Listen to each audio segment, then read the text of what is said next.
So, yun, magandang araw mga ka-Q. Welcome ulit dito sa aking YouTube channel, Super Q TV. Kamusta po kayong lahat, guys? Ayan. So, ngayon po ang ika-55 days mula nung namatay. Yan si Rene Baterbonia, mga ka-Q. At sad to say, until now ay wala pa rin yung hustisya na hinahangad natin. Pero at the same time, guys, sobrang thank you sa lahat po ng nagmamahal kay Rene Baterbonia kasi hanggang ngayon kahit 55 days na po siyang namaalam ay tuloy-tuloy pa rin yung pagbibigay ng suporta. Yan, mga natatanggap ng pamilya na naiwan ni Rene Baterbonia. So, ayan, makikita nyo naman guys. Ayan, nakatanggap na naman sila ng bouquet. Ayan, oh, na bukod sa merong mga bulaklak. Ayan, napakaganda. Ayan, colorful, may kulay pink. Yan, yellow, red. Yan, at syempre meron ding cash na nakalagay. Ayan, no, makikita po natin. May tig 100, yan, merong 500. So, at yung mga bagay na yan, ay, although para sa iba is maliit na bagay, pero syempre, dito po sa pamilya ni Rene Baterbonia ay malaking tulong.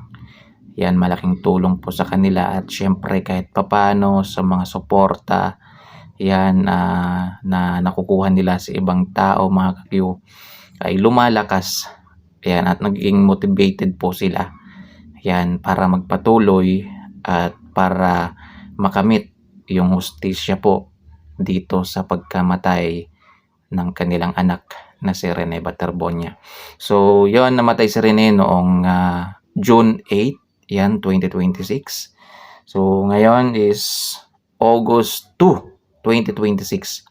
So, sakto ngayong araw yung kanyang ika-55 days ng kanyang pagkamatay, 'di ba? Yes, tama. Ika-55 days. So, tuloy-tuloy lang guys. Yan, huwag kayong magsawa na manalangin hangga't hindi nakakamit ang hustisya, mga ka-Q. Ay hindi tayo pwedeng mag-move on, guys. So, yun lang po yung natatanging paraan talaga para sa mga nagmamahal kay Rene. Lalong-lalo na po sa pamilya ni Rene na makamit yung hustisya, mga ka-Q. Ngayon, maraming mga balita-balita. Pero wala pa naman tayong matibay na mga information about yan, mga ka-Q. Yan. So, sana magtuloy-tuloy yung paglilitis. Yan, pangangalap ng mga ebidensya. Yan, at sana lumabas na yung totoo.